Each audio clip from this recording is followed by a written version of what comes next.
Amigos, esto es un poco difícil de apalabrar. El caso de Hernán Rivas, amigas. ¿Cómo es que una persona que no pasó ni por enfrente de una casa de altos estudios está haciendo temblar todo el sistema de educación superior y sus instituciones rectoras? Hay un tembladeral al interior del Ministerio de Educación y Ciencias y entidades subordinadas como el CONES, el Consejo Nacional de Educación Superior, y la entidad de acreditación de la educación superior, que es la ANEAES. Este no estudiante, este no doctor, pero este colorado de tomo y lomo, está empujando al vacío a estas instituciones que temen que lo que se deduce del caso Rivas puede no tratarse de una cuestión aislada, sino de que la educación terciaria en Paraguay esté flotando sobre una isla de títulos falsos, con distintos niveles de falsedad. Vamos a zambullirnos en esas aguas sucias, turbias y turbulentas en la noche de hoy, de la mano de personas que trabajan disciplinadamente en la observación de los fenómenos educativos en Paraguay. Recordemos, amigos y amigas, que no somos un país que nade sobre oro, litio, diamantes, petróleo o alguna riqueza espontánea que pueda generarse, gestionarse y administrarse con facilidad. Aquí el paraguayo tiene que remarla, y remarla básicamente pasa por la generación de capital intelectual por vía de la formación en la educación técnica o terciaria. Si no tenemos eso, no tenemos patria. Vamos a tener territorio, población, pero vamos a ir perdiendo capacidad de gestión del país si, por ejemplo, tenemos que poner el gerenciamiento de cuestiones claves, como le pasó a Chile a principios del siglo XX, cuando Andrés Bello, este notable catedrático venezolano, fungía de ministro de Educación de Chile. Vamos a tener que importar, alquilar, rentar, contratar talento extranjero, porque vamos camino a fracasar por falta de honestidad, por exceso de codicia, por exceso de colorados en la política. Vamos camino al naufragio de la educación superior en Paraguay, si es que no hay desde la sociedad una presión que obliga a las autoridades a actuar con mayor decisión. La tibieza, la ambigüedad con la que se tratan asuntos delicados el día de hoy nos hace temer lo peor. Vamos a encarar el tema, amigos y amigas, a vuelta de la pausa.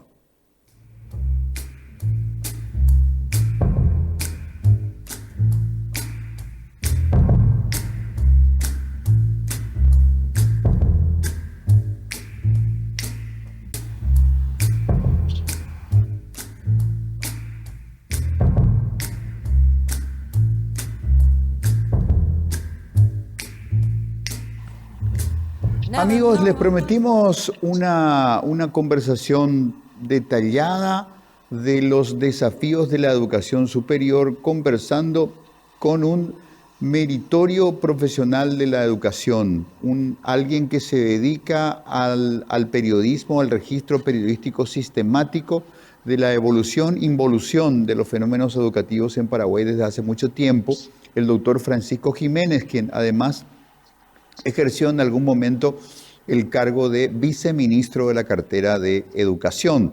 Vamos a dialogar con él en una comunicación internacional. El doctor Jiménez está en territorio de los Estados Unidos. Francisco, buenas noches.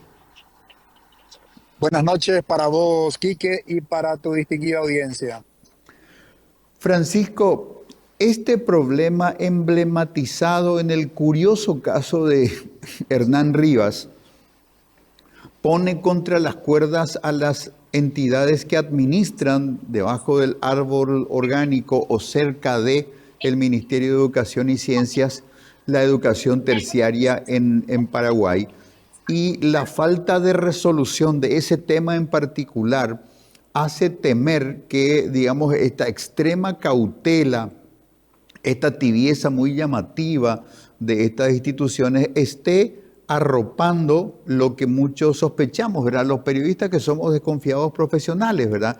El hecho de que haya miles de Hernán Rivas y que en este momento en el sector público y en el sector privado haya una inundación de abogados que no lo son, ingenieros que no lo son, en fin, gente que está ejerciendo con títulos falsos, títulos que no reflejan el resultado de un proceso de evolución intelectual y adquisición de un expertise que lo acredita para acceder a un puesto de trabajo y a responsabilidades a veces tan delicadas como el cuidado de la salud de las personas. ¿Cuál es tu análisis particular, Francisco, vos que tenés una mirada mucho más fina y discernida y una experiencia humana tan rica en esa materia? ¿Por qué es que no se soluciona al fin para saber, por ejemplo, si el caso de Rivas fue la excepción de aquella universidad sudamericana o se teme que la universidad existía para la venta de títulos a personas que no necesariamente debían estudiar, que parece ser el caso de Rivas? Mira, el caso Rivas, Quique, amerita muchos análisis. En primer lugar, nos encontramos ante una situación en donde la realidad supera la ficción. El título falso es una figura que se puede identificar en la historia de las universidades en varios países y puede darse básicamente ante dos situaciones. La primera tiene que ver con que alguien falsifica el título y la universidad se da cuenta de esa falsificación y lógicamente la propia universidad es la que hace la denuncia como para invalidar dicha titulación. Pero nos encontramos ante una situación en donde la propia universidad es la que emite el título a una persona que no cumplió con los requisitos académicos exigidos para acceder a esa titulación. Entonces, esto es un problema bastante serio porque por un lado tenés un problema interno de la gestión de la universidad y por otro lado tenés el problema de la institución que termina legitimando el título y por otro lado, en el caso particular de la carrera de abogacía, donde el registro del título en el Ministerio de Educación no habilita el ejercicio de la profesión, sino se requiere de una matrícula que otorga la Corte Suprema de Justicia para poder habilitar el ejercicio de la profesión.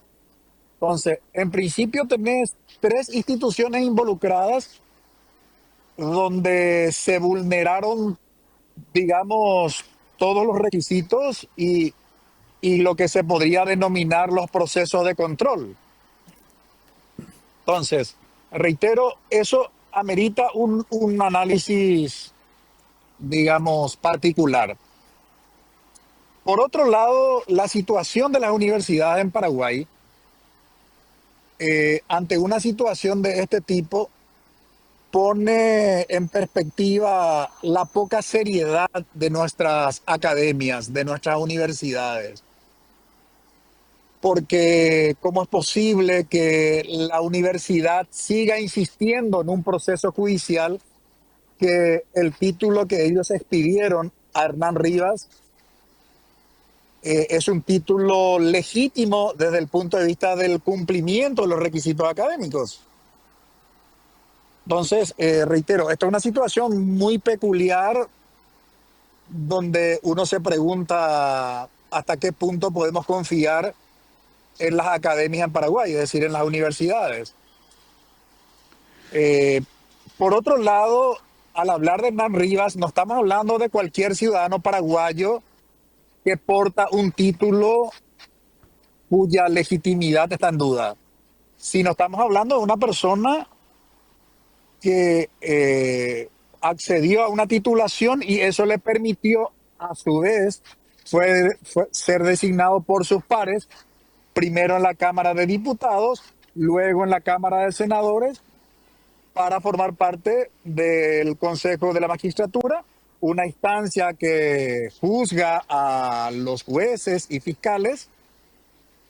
Y para peor aún, Quique, es elegido por los miembros del Consejo de la Magistratura para poder presidir dicho organismo. El Ministerio de Educación, si tuviéramos que hablar de la responsabilidad, no es como habían manifestado las autoridades en su momento, en el sentido que el Ministerio de Educación solamente registra el título sin exigir ningún antecedente donde se pueda demostrar evidencia de que ese estudiante cumplió con todos los requisitos para acceder a dicha titulación. Claramente, Eduardo Peta tiene una corresponsabilidad ante esta situación. Ministro de Educación, que ante incluso el dictamen de su asesor jurídico, que recomendó no registrar el título porque había serias dudas respecto de los documentos que acompañaban la titulación para su registro, igualmente ordenó que se ordenara el registro del título, que a su vez el registro del título en el MEC habilita para que la Corte Suprema de Justicia pueda otorgar la matrícula. Vale decir que una situación de este tipo, Quique, como la de Hernán Rivas, es un caso único en el mundo. Francisco, yo recibí casi diría la confesión penosa y muy detallada de una persona que fue tomada del mundo de las aulas por sus grandes competencias como docente. Esta persona fue llevada al ámbito del Ministerio de Educación para trabajar con un ministro. Ese ministro duró muy poco tiempo en el cargo, quedó como flotando en el aire y luego lo llevaron justamente al área de recepción y tramitación de títulos y certificados. Y la cotidianidad de este hombre en poco tiempo pasó a convertirse en la gestión de un grupo de WhatsApp a través del cual él hablaba con los responsables de las distintas universidades públicas y privadas, personas con las cuales él se comunicaba para validar los documentos que recibía. Buen día, Roberto. Recibí este certificado de estudios y este título. Este logotipo es de tu universidad. Esta firma es tuya. Este sello es el sello genuino o verdadero de tu universidad. Y la mayor cantidad de respuestas era no. Cuando este buen hombre, un maestro de alma muy talentoso, se dio cuenta de que le pusieron frente al mostrador de un corruptódromo, pidió por favor su descomisionamiento y volver al mundo del aula, porque eso era un aluvión diario de certificados falsificados, de títulos falsificados, de títulos genuinos con firmas fraguadas. Así que ahí alguien tiene que tener el coraje de hundir el cuchillo. Va a generar un efecto dominó violentísimo, personas que van a terminar perdiendo el trabajo, siendo enjuiciadas, obligadas a devolver el dinero que hayan recibido como honorarios o salarios. Eso es evidente, pero las señales que se emiten desde ese sector del Ministerio de Educación son tremendas, doctor Francisco Jiménez. No cabe la menor duda, porque si ante la situación dada internamente en la gestión de una universidad, finalmente el órgano rector de la educación, que es el Ministerio de Educación, que, insisto, según la ley 4995 de Educación Superior, al registrar el título les habilita a ejercer la profesión, salvo los casos de abogacía, notario público y la carrera de ciencias de la salud, que a su vez requieren de un registro, en el caso de ciencia de la salud, del Ministerio de Salud, en el caso de notario público y de abogacía de la Corte Suprema de Justicia. Entonces, si el Ministerio de Educación no pone coto, no pone freno a esa situación, lógicamente, Quique, mira, que el último apague la luz, cierre la puerta y nos vamos todos, ¿verdad? O sea, estamos ante una situación que me parece a mí no tiene, o yo por lo menos no encuentro adjetivo calificativo. Y no termina solamente con el caso Hernán Rivas. Este es el caso más sonado, Quique, pero tenemos un último caso que es miembro del Consejo de la Magistratura, decano de la Facultad de Derecho de la Universidad Católica, que violó absolutamente todas las disposiciones legales de la Ley 4995 de Educación Superior para acceder a la titulación de doctor en ciencia jurídica, hoy representante de las universidades privadas en el consejo de la magistratura. Y recordarás el caso de Ramírez Zambonini, siendo miembro del TSJE, que finalmente terminó plagiando su tesis doctoral de Derecho que presentó en la Facultad de Derecho de la Universidad Nacional de Asunción. Cito estos ejemplos simplemente para ilustrar a la audiencia, para demostrar la aguda crisis por la que atraviesan nuestras universidades en Paraguay. Doctor Francisco Jiménez, por último, se convocó a elecciones de representantes de las universidades públicas y privadas, de rectores de universidades públicas y privadas en el CONES. Y al procesar, al tramitar este paso que cíclicamente el CONES tiene que dar, el Consejo Nacional de Educación Superior, para la renovación de autoridades, parece que muchos rectores están tropezando con una exigencia de la Ley 4995, que los títulos académicos que los acreditan básicamente para el ejercicio del rectorado deben estar inscritos en el Ministerio de Educación y la mayoría de ellos no lo tienen, a partir de lo cual hay que desconfiar ya de la calidad de genuino del cargo que dice ostentar. Y aparentemente el asunto es un caldo tan denso que se estaría operando a nivel del Congreso Nacional para tomar la Ley 4995 y modificarla para excluir ese requisito, porque o si no van a pisar el palito masivamente. Es decir, aquí no estamos hablando solamente del caso del no alumno Hernán Rivas. Aquí probablemente podríamos estar hablando de rectores que no podrían hacer la rectoría de nada porque carecen de las validaciones académicas para ello. Más grave, imposible. Imposible, Quique, y coincido plenamente contigo. El problema del Consejo Nacional de Educación Superior como órgano rector de la educación superior tiene un problema de diseño en cuanto a su conformación, su constitución. De los 13 miembros, solamente tenemos al de Consejo Nacional de Ciencia y Tecnología, Ministerio de Educación y Ciencias, Consejo Nacional de Educación y Ciencias, y estoy tratando de recordar a ver si hay otro representante de algún organismo del Estado. Creo que no. Es decir, de los 13, 10 son provenientes de universidades públicas y privadas. Institutos superiores también. Ahí le tenemos a rectores, tenemos a docentes y a estudiantes. Y como cualquier cuerpo colegiado, las decisiones se toman por mayoría simple, salvo para casos especiales donde se requiere una mayoría cualificada. Vale decir, el Consejo Nacional de Educación Superior está manejado por gente que provienen de las instituciones educativas, donde los representantes de los organismos del Estado son solamente 3 frente a 10. Entonces, ¿qué podemos pedir en términos de reforma de la educación superior, de seriedad del organismo que tiene que acompañar la gestión de las universidades en Paraguay. Doctor Francisco Jiménez, muchísimas gracias, muy amable. No, por favor, a ustedes por el espacio y mi respeto a tu audiencia.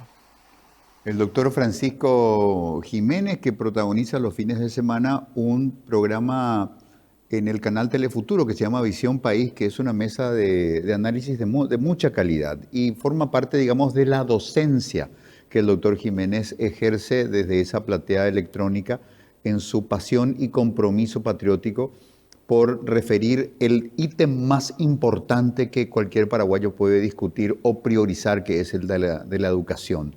Si no logramos salvar la educación, no salvaremos al país, amigos, ni si llueve petróleo, oro, Bitcoin, etcétera, etcétera. Si no tenemos educación, si no tenemos discernimiento y capacidad para administrar eso, vamos como país rumbo al fracaso y rumbo al caos.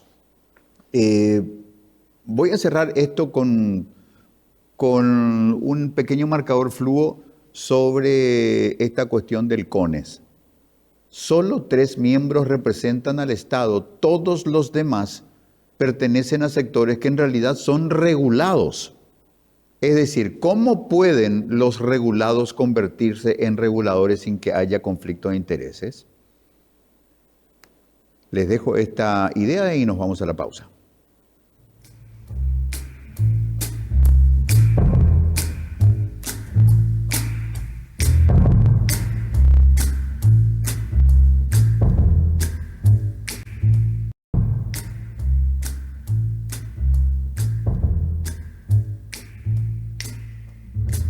Never know how much I love you.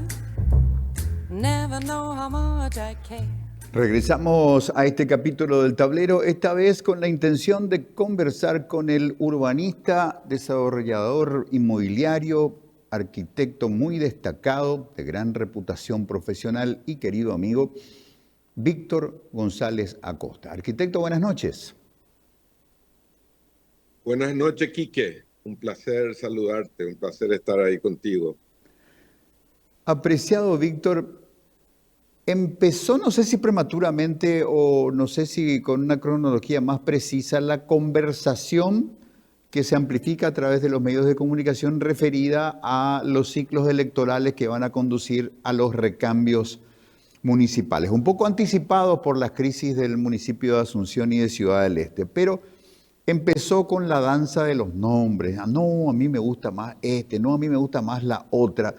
Y se me ocurre que es como si fuera que sabemos que tenemos que construir algo y la conversación empieza con qué arquitecto o qué diseñador me gusta más. No, a mí me gusta más Pedrito, no, pero Ricardo es más audaz en sus diseños, no, pero José es más pulcro en el manejo, él mira más el presupuesto antes de entrar en la parte artística y no tenemos el presupuesto y no sabemos qué tipo de edificio tenemos que construir.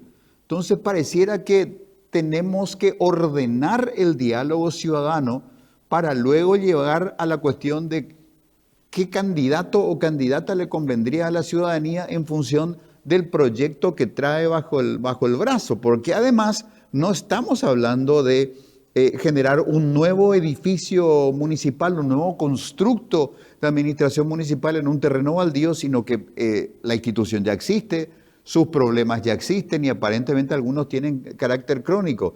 No hay candidatura que nos quepa bien, que vaya a funcionar si no tiene un buen proyecto en manos. Y es en esa circunstancia en la que recurrimos a hablar con personas ilustradas como Víctor González Acosta para ir recogiendo puntos de una agenda básica de gestión de la ciudad de Asunción en los próximos años.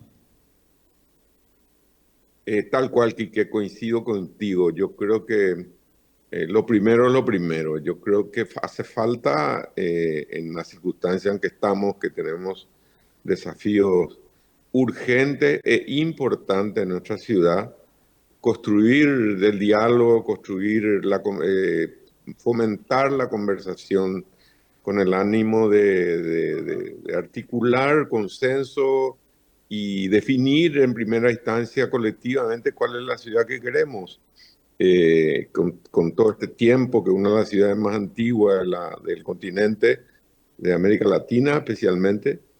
Creo que ya es momento de repensar la ciudad estructuralmente y eso tiene que ser un acto colectivo, porque la ciudad, más allá de un hecho técnico, político, como vos bien decís, o económico, fundamentalmente es un hecho cultural. Por lo tanto, se construye desde la ciudadanía.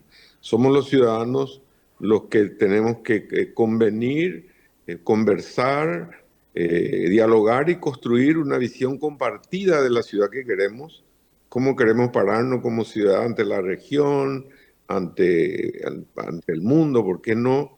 ¿Qué queremos ser? Relevar los problemas fundamentales que tenemos en términos de urgentes e importantes y sí que las hay. Tenemos problemas estructurales muy complejos que deben ser abordados porque si no, esto va a empeorar. La situación general de la ciudad va a tender a empeorar si no abordamos estos problemas estructurales, como por ejemplo el tema de la densificación, el tema de la movilidad, el tema de la seguridad, el tema del equilibrio de los espacios públicos, el tema de esa ciudad fragmentada entre la periferia y el centro. O sea, son muchos los desafíos que hay y creo que si conversamos y nos escuchamos, podemos construir un consenso, una visión compartida y a partir de ahí sí establecer cómo hacerlo, ¿verdad? Primero que nada, qué queremos hacer, para qué lo queremos hacer y después cómo hacemos y por último con quién lo hacemos. No, yo creo que acá no se trata de buscar un Mesías, sino como hecho ciudadano que es la ciudad, tenemos que buscarnos nosotros mismos y encontrar espacios de conversaciones y de diálogo para construir esta visión de ciudad. Víctor, si tuvieras que elaborar una agenda de asuntos urgentes a los cuales abocarse apasionadamente y a máxima capacidad, ¿cuáles serían estos puntos o problemas a solucionar? Lo primero que yo haría aquí es ponernos de acuerdo de qué ciudad cuál ciudad queremos, ¿verdad? ¿Cuál es la visión de ciudad que queremos? Queremos ser una ciudad que va a ser destino turístico, queremos ser una ciudad que ya somos centro de la gobernanza del país, de todo el aparato del Estado.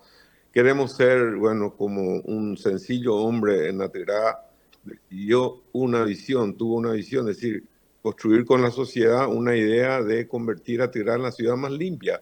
Esas son visiones, o queremos ser una ciudad industrial, queremos ser un hub de servicio, de transporte, de carga, de turismo, y luego actuar en consecuencia. Y ahí entonces poner las fichas donde tenemos que poner.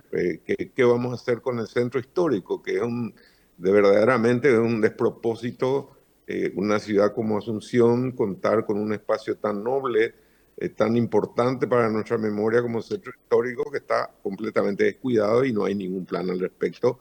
Y yo creo que sí, mirando el mundo, uno puede ver perfectamente que hay soluciones ya inventadas o ya desarrolladas respecto a lo que hay que hacer con el centro histórico. Si vamos al tema de la movilidad, hay ciudades como Colombia, como Bogotá, perdón, como Santiago, como Curitiba, que ya resolvieron el problema de la movilidad. Es cuestión de ir viendo las buenas prácticas en estos temas puntuales. El tema de los espacios públicos es otro gran desafío. Asunción es una ciudad prácticamente que adolece de espacios públicos, que es el espacio donde la gente se encuentra y se reúne y se construye ciudadanía. El tema de la infraestructura, que verdaderamente es crítico, todavía Aviadores del Chaco sigue sin servicio de cloaca, de desagüe cloacal, ¿verdad? Con toda la inversión del sector privado que hay ahí, sin embargo, no hay una solución tan elemental como esa. O, por ejemplo, que cómo desarrollar la periferia de toda esa enorme población vulnerable que hoy tiene Asunción e integrarla a la ciudad como parte de la ciudad. No podemos dejar que eso siga así. Esa fragmentación que tenemos también a nivel de país se ve reflejada en nuestra ciudad entre la periferia y el centro. En la periferia no hay Estado, no hay políticas públicas, no hay absolutamente nada, ¿verdad? Entonces son desafíos que creo que tenemos que encararlo, 4 o 5 temas que son cruciales y estructurales y urgente, yo diría. Y en ese contexto hay acciones que tienen que ser políticas. Por ejemplo, Asunción digamos, de alguna manera es víctima de ser, de su capitalidad, porque es el refugio de toda la migración interna, de la gran población que sale del campo, producto del desarrollo de la agricultura empresarial, en algún aspecto, vienen a la periferia de Asunción fundamentalmente y de otras ciudades. Somos el centro de todo el aparato de gestión del Estado y sin embargo no tenemos presupuesto del Estado, ¿verdad? Esto está fuera de todos los otros aspectos que todos ya sabemos, que ni siquiera hace falta repetir: la corrupción, la mala gestión, la mala calidad de los gastos públicos. Bueno, eso ya sabemos, pero creo que tenemos que ir al fondo del tema, resolver también que Asunción sea una ciudad autónoma, que tenga presupuesto de la nación en la parte que le corresponda por los servicios que presta al Estado. Asunción es una ciudad que se tiene que redensificar, repoblar para hacerlo sostenible. No es posible seguir en esta lógica que tenemos una población estable de 500.000 personas, pero más de 1,5 millones, casi 2 millones de personas entran y salen de la ciudad todos los días a las 6 de la mañana y salen a las 6 de la tarde, con la complejidad que eso significa para la ciudad, que no está preparada, ¿verdad?, para esto. Y se intenta resolver con autopistas. Esto no es la manera de resolver. La resolución tiene que ser estructural y pasa por repoblar nuestra ciudad, que se ha despoblado en los últimos 20, 30 años, ¿verdad?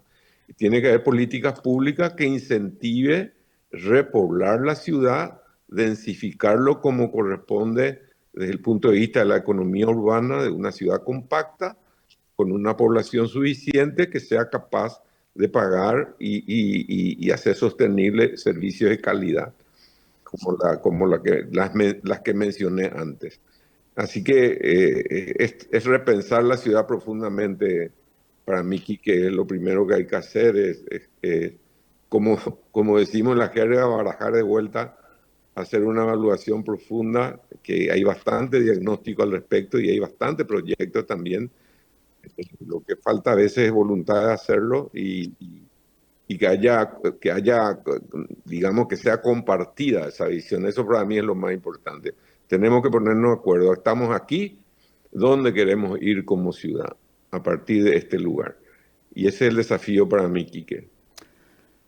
Víctor, tocaste algunos nervios sensibles en la diagnosis de Asunción. Asunción, ciudad capital, asiento de la sede del gobierno y de sus principales ministerios. Y pareciera ser que hay dos opciones en esta materia: o sacar la burocracia de Asunción o facilitarle vivienda a los burócratas, si consideramos que el mayor empleador de nuestro país es el Estado paraguayo, con más de 300.000 empleados, muchos de los cuales trabajan en Asunción pero viven en la periferia. Esa idea de llevar los ministerios a San Lorenzo, Capiatá o algún enclave externo cercano a los sitios de residencia de estas personas, o a la inversa, crear un clúster de viviendas accesibles para los burócratas, de manera que el gran problema de la conectividad, del transporte, pueda ser resuelto por una de estas dos vías. Tal cual, Quique. Yo creo que el camino es el repoblar, recuperar la población de Asunción, los hijos de los barrios, de todos los barrios de Asunción, más allá de solamente los burócratas, ya no viven en Asunción. Ya no pueden, ¿verdad? Porque no hay políticas públicas que les permita acceder a una vivienda que pueda pagar en un plazo de 30 años con una tasa o con una cuota similar al alquiler que él está pagando hoy en Villa Lisa, en Ipané, o en Limpio, o en Mariano Roca Alonso. Ese es el desafío: volver a recuperar la población. Y este es un país que por en cuanto sigue siendo un país políticamente muy centralizado, a diferencia de otros países como el Brasil o la Argentina, que los estados y las provincias tienen cierta autonomía. Asunción necesita ser parte del presupuesto general de la nación para poder y controlar algunos servicios como el tema del agua, el desagüe, el tema del transporte que traspasa por lejos Malín. Es una sola, la problemática tiene una totalidad que va hasta el área metropolitana, ¿verdad? Entonces hay que encararlo con esa perspectiva. Y yo creo que es posible, Quique. Yo estoy completamente convencido de que si nos ponemos de acuerdo, 2 o 3 temas clave, estructurales, es posible. Otras ciudades lo hicieron. Medellín, pongo ejemplo, Quique. ¿Hace cuántos años era el centro del poder absoluto del narcotráfico de la mano de Pablo Escobar, que parecía esas ciudades ya definitivamente fallidas? Sin embargo, hoy es un destino turístico mundial, es un centro de todo el tema de digitalización y medio ambiente y demás. O Curitiba, que era una ciudad más del estado de Paraná en Brasil, hasta que la visión compartida de un grupo de ciudadanos, de los ciudadanos, convirtió en un destino hoy de clase mundial, ¿verdad?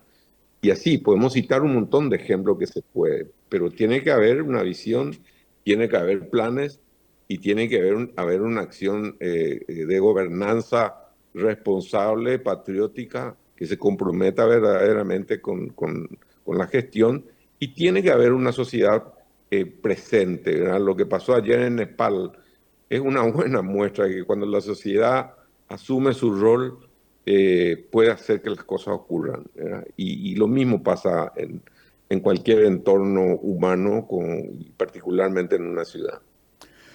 Víctor, de por medio hay, digamos, una sociedad asuncena, una comunidad asuncena con escasos vínculos funcionales y hasta diría de afecto, de apropiación afectiva para con el municipio, porque siente que el municipio no le presta ningún servicio y además lo que antes sospechaba, hoy ya tienen la plena certeza de que los dineros que aporta para el pago de tributos son robados directamente o mal administrados.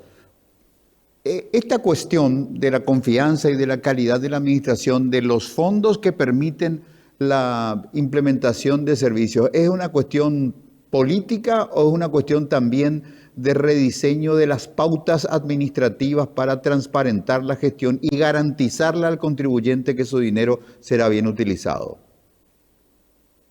Yo diría aquí que tiene 3 partes y quiero poner en primer lugar la sociedad. La sociedad, nosotros como sociedad, tenemos la responsabilidad de actuar, de incidir en las políticas públicas, que se hagan las cosas que deben hacerse. Finalmente somos quienes elegimos a los concejales, a los intendentes y demás. Entonces somos nosotros los que tenemos que tener clara la idea de esa visión de ciudad. Y luego de elegir, exigir, hacer de controller, hacer que las cosas ocurran. Y esa conjunción de acciones, por un lado de la sociedad y por otro lado del sector público, es lo que permite la construcción de visiones, la materialización de sueños, ¿verdad? Y la posibilidad de lograr resultados cuando se trabaja juntos. Una sociedad y una ciudad, casi como la nación, tiene 3 pilares fundamentales. Una, la sociedad civil; otra, el sector público; y tercero, el sector privado, ¿verdad? Y tenemos que trabajar de manera articulada detrás de una visión compartida en donde todos nos comprometamos. Hoy, sin duda alguna, esto está absolutamente fragmentado. Hay también una sociedad ausente. Necesitamos construir capital social para incidir en la visión de la ciudad y en la acción sobre la ciudad. Y hay algunos ejemplos, pequeños ejemplos, donde esto se da y el resultado está a la vista. Pongo uno más ejemplo. A mí me toca trabajar mucho con las zonas periféricas, el Bañado Tacumbú, Cateura, la Chacarita y demás, de voluntario con algunos proyectos. Y veo la diferencia enorme entre, por ejemplo, el Bañado Tacumbú, donde está CANSAP, bajo la dirección del padre Velasco, que ahí hay una comunidad que construyó capital social, ¿verdad? Y la muestra de esto es que cuando se hizo la franja costera, en el norte, se hizo lo que se quiso, ¿verdad? No hubo una participación realmente ciudadana, no se hizo todo lo que debiera haberse hecho. Cuando se va a la franja costera, a la zona sur, ahí aparece la gente del Bañado diciéndole al sector público, está bien, hagamos, pero hagámoslo así.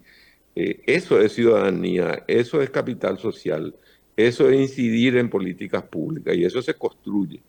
Y creo que tenemos una enorme debilidad desde ese punto de vista como sociedad, que no tenemos la fuerza ni la capacidad de organización para incidir en las decisiones políticas y las políticas públicas en general.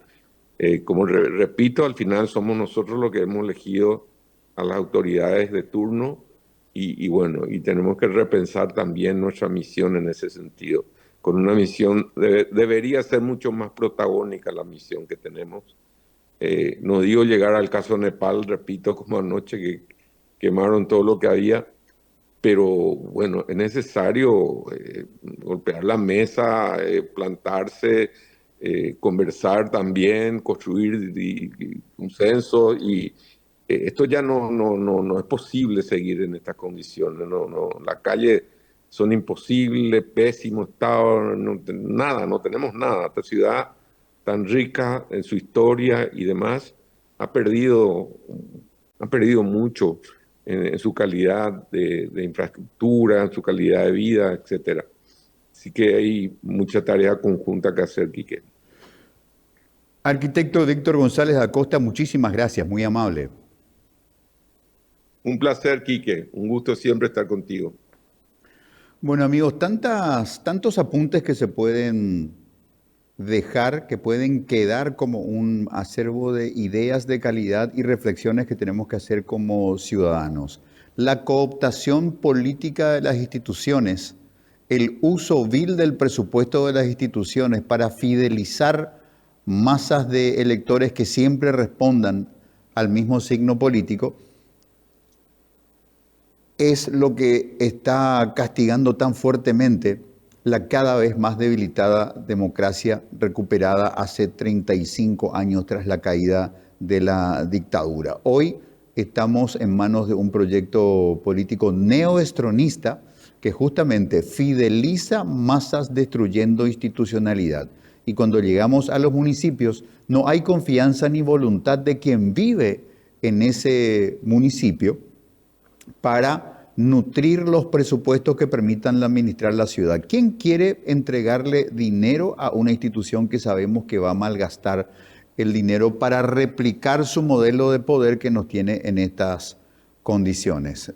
Dice González Acosta, ahí está Nepal, pero cuidado con eso, pero no sé si ponemos eso en la ecuación también, pero pareciera que los ánimos y la conciencia revolucionaria del asunceno en particular, del paraguayo en general, está bastante adormecida. Lo decía aparentemente en una reflexión ChatGPT, un polémico diputado cartista, Paraguay no es Nepal. Nos quedamos por ahí, Paraguay no es Nepal. Hacemos una pausa.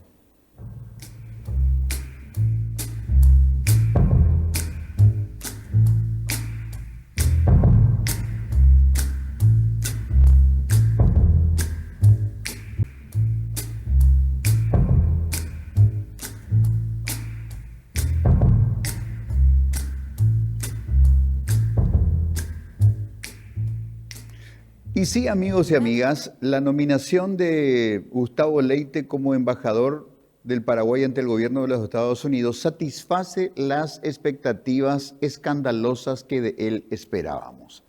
El comportamiento desfachatado, salamero, de absoluta indignidad, manifestado con la contundencia de una foto en la que el hombre parece no entender las implicancias de la adscripción al movimiento político del presidente del país con el cual tiene que negociar cosas en favor del Paraguay.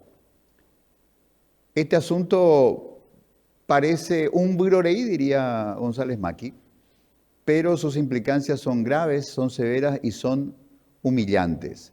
Y mientras digo estas palabras, pienso en los diplomáticos de carrera, pienso en la producción de capital intelectual especializado que se ha hecho en la escuela diplomática para que finalmente una persona que se caracteriza principalmente por su adscripción sin límites al cartismo sea la que dé perfil para llevar esas cualidades como atributos para ejercer la titularidad de la Embajada Paraguaya ante un gobierno tan importante como el de los Estados Unidos.